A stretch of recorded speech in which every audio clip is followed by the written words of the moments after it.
Like, if that makes sense, though, I haven't really ever really been put in that position. There are some things I've said to people I'm not comfortable with, and most people are actually fine with it. You know, a lot of the guys I've worked with have been really cool. So I haven't really ever had to kind of, you know, pull rank in that terms and go, no, I'm not doing that. But I definitely think if there was something I was very uncomfortable with, something I really wasn't happy doing, I'd have to say something. Sure. Okay, well, let's leave the questions there for now. Now, RJ, since you've come back, have you... I'm guessing that you might have sort of changed your style. Has it changed at all? Like, have you, like, since you've been watching it and you've stepped away, like, sometimes you can look at things a little bit differently than when you're in it. And have you sort of changed your sort of style, or you know, working you know, a different kind of pace, or is there things you've adjusted from the sort of old mindset that you might have had, and how has that affected you in your comeback? I'm doing things differently. I'm trying new things that I've not really, you know, sometimes I've shied away from. I'm trying to do a lot more technical wrestling and kind of, you know, hold for hold grappling, which I never kind of really used to do. So I've been trying to, you know, in my training, I've been doing a lot more of that kind of stuff. And to be honest, though, more so, I've returned to doing things I did very early on in my career. Sure.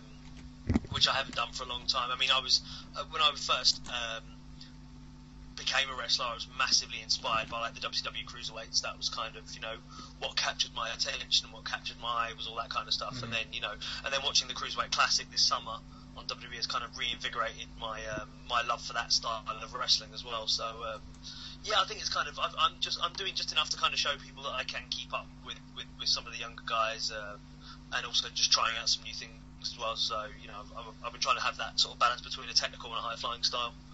Yep. And now, since when you come back, tell us some of the promotions that you've been working for, in particular, but that you've mostly been at, and how that's going, and your sort of like, and what's been going on with feuds and things like that. And have you worked a specific program with individuals, or has it just been, you know, are you sort of on the? I'm guessing what I'm trying to get at. Are you kind of open for any sort of promotion currently, or are you just trying to stick with the few? No, I mean, like, at the moment, you know, I came back at FPW, which was great.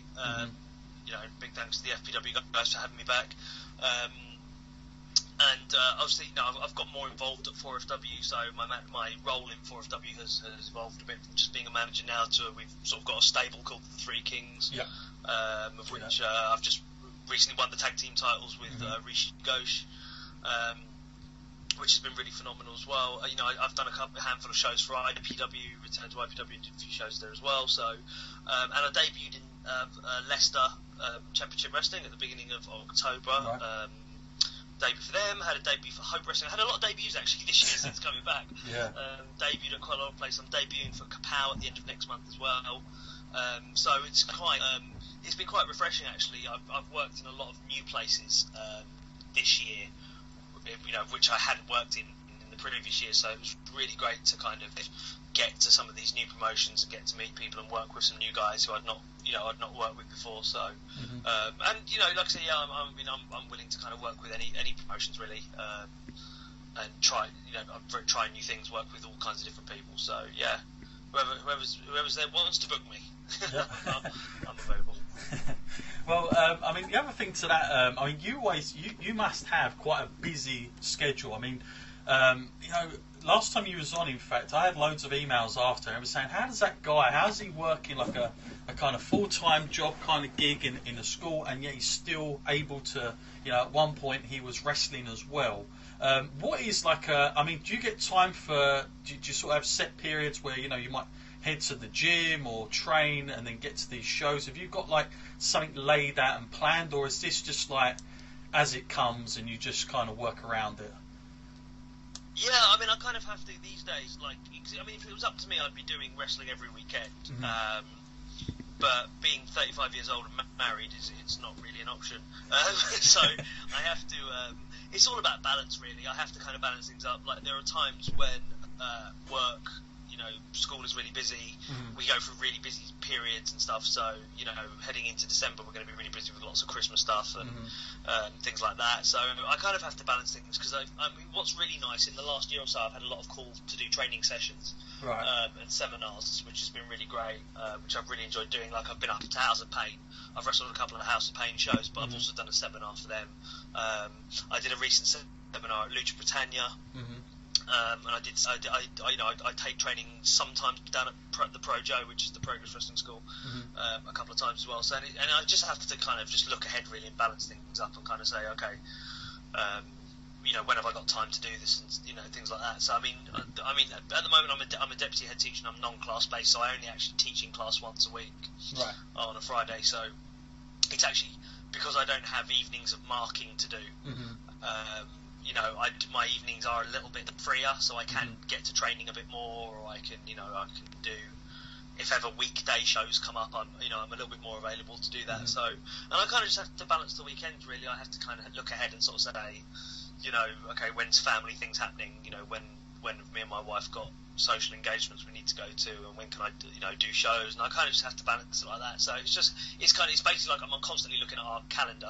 We've got two calendars in the kitchen. We've got like the calendar with all our family stuff, and then next to that is all my wrestling dates, and I have to just kind of say, right, which one's which ones are viable and which ones to choose. So I think going into next year, looking into 2017, I will probably be doing less new promotions and kind of just working with a couple of promotions to kind of just keep their key dates and then see how we go from there.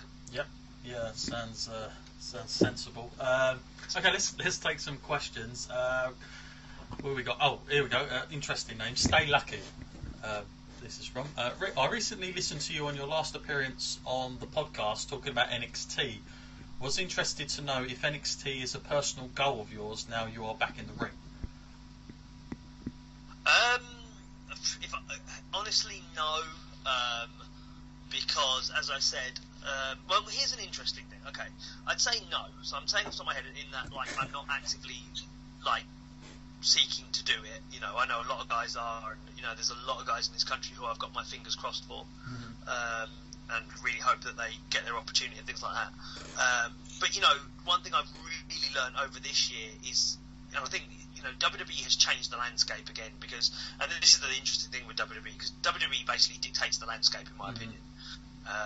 And 3, 4, 5 years back, it was basically if you are not 6 foot tall and you are over, if you're not 6 foot tall and you're over 30, your chances have become very limited.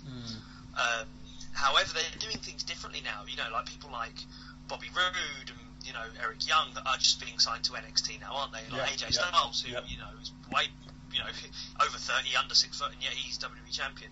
I think the Cruiserweight Classic. I keep mentioning the Cruiserweight Classic because I just think it was such a brilliant concept. That really opened up things, didn't it? You had like Brian Kendrick and Tyson Dukes, who are both older than, same age or slightly older than me, 36, 37 years old. Both had a good opportunity because of those. So while I'm not actively seeking that, if opportunities came up, then I'd certainly go for them. But if that makes sense, so you kind of have to keep your eye on the landscape and stuff like that. So, but I've got a very settled life here now. I've got a mortgage, I've got a wife. So my circumstances are different. I am 35 years old, so. But you just never know. That's the thing I have to say with wrestling. You just never know, and particularly you now. Never say never. It's like the world of wrestling is completely open at the moment, which is a brilliant thing. So absolutely never say never. Yeah. So if Vince does come to you and says hire him, it's always a possibility. You never know. And, who can say no to Vince? Who would ever be foolish enough to say no to Vince? I don't know. Yeah. On a side note to that, you were talking about the cruiserweights there. How have you? Because you said you enjoyed it. We had a blast on this podcast. Week to week talking about the Cruiserweight Classic, but obviously it's transitioned now onto the live Raw show every week, and some people have been a bit negative or sort of unreassured about the way that WWE is sort of approaching it and what they're kind of giving to it, the look and all the rest of it, the whole thing with the ropes changes. What's your sort of take on it, and do you think they just haven't signed enough of those guys and they've come up a bit short where they're at, or do you think it's just the way that WWE's producing it at the moment that people are not enjoying as much? I mean, I think you got to look at how it was introduced to us. I mean, it was introduced to us in a 1 hour show, wasn't it? We got multiple matches, you know, and stuff like that. It was part of the Cruiserweight Classic, things like that. But they've now got to try and blend it into this 3 hour Raw and give it its own slot, as it were. Sure. So I think, you know, and it takes time. You know, Rome wasn't built in a day.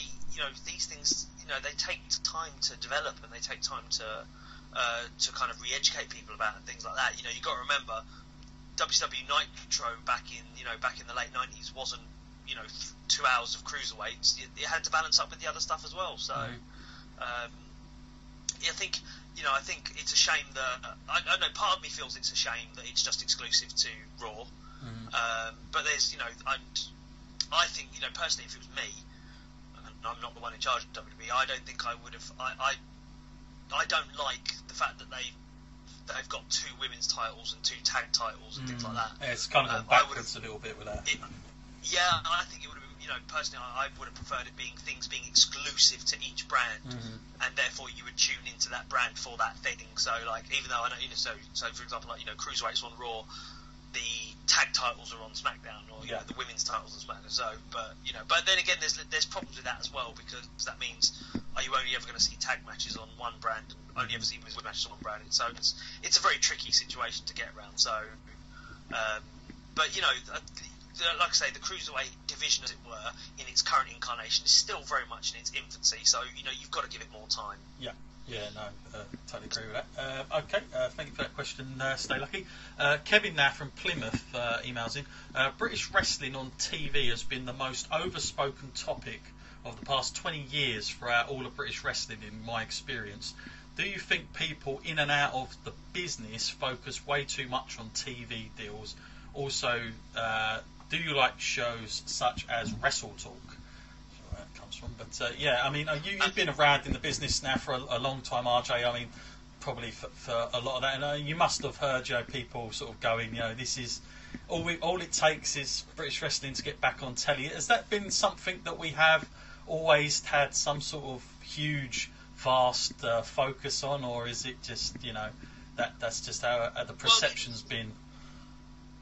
Yeah, I mean, well, I think, to be fair, I covered this a little bit in what I was saying earlier in the terms of, you know, about people getting their online content, and TV isn't TV anymore. I have this conversation with my wife all the time. Like, TV isn't TV anymore. You know, TV used to be this box that we sat in our living rooms looking at, but that's not TV anymore. You look at the way Netflix has changed the way we consume TV. You know, we consume TV on our mobile phones now.